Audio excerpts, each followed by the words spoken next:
my own image of prostitution was what you see on the telly, like, and so I thought I had to dress, you know. So I went out in the typical boots and a mini and a coat, and I had bought a wig and tons of makeup. I wouldn't wear that much normally, and went out dressed like that pretty woman, and really I was the odd one because most of the girls are homeless and in chaotic addiction, and I looked quite unusual out there.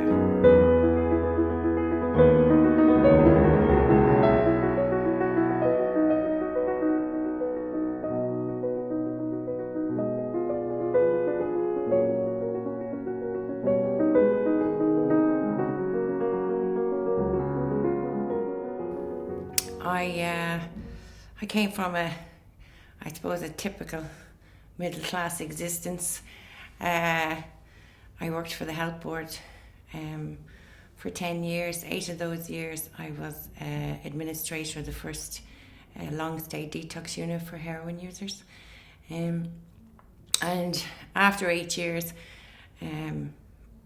I fell for a patient, and I made the mistake, I suppose, of keeping in touch when she left, and eventually formed a relationship. She relapsed on heroin about 7-8 months later. So I spent months trying to get her back, but you start to cross lines that you never thought you would, you know.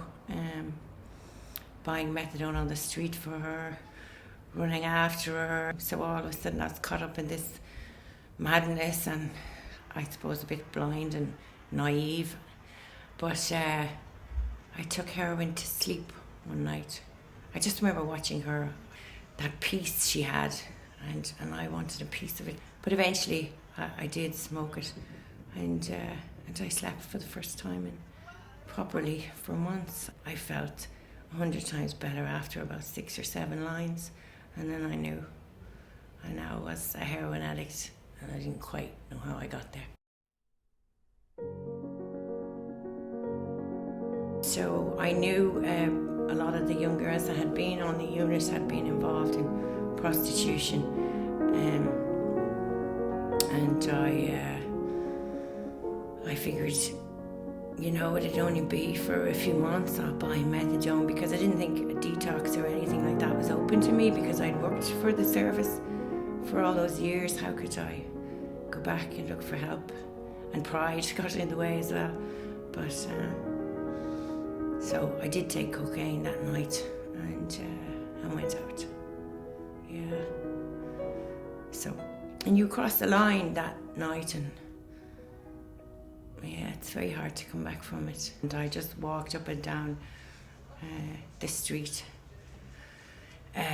not wondering what I would say or how this works, or and then a big blue Merc pulled up, a navy one, and I got in, and we drove to the car park of the Pope's Cross in the Phoenix Park, and he wanted sex, and he had €100, and that's not what, I don't know what I was thinking. You know, there's no progression route in prostitution. You just, it's whatever is asked. So I didn't know I could say no, or I don't do that, or this is my first time. Sure, he didn't give a feck. So I did it. It's very hard to come back from that.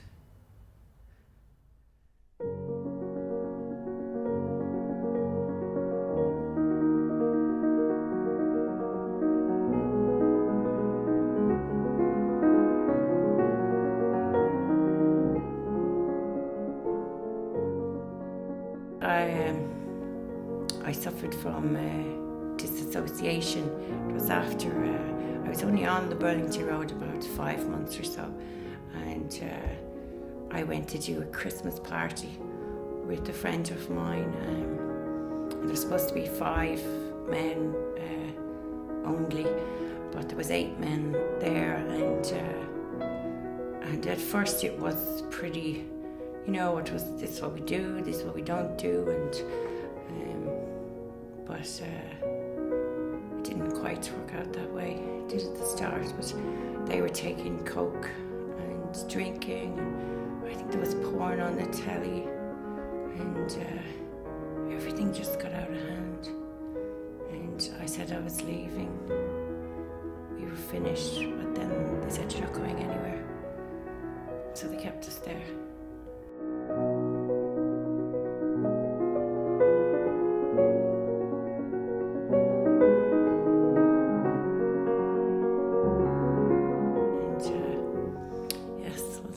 The most terrific nights of my life, and my friend didn't survive.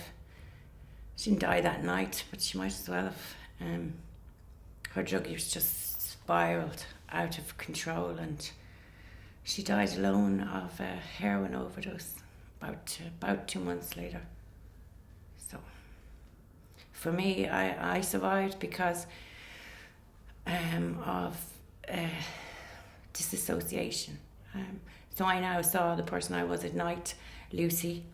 I was separate to the woman I was during the day, and I separated everything, clothes, make everything. I spoke about her in the third person when I was home. It was the only way,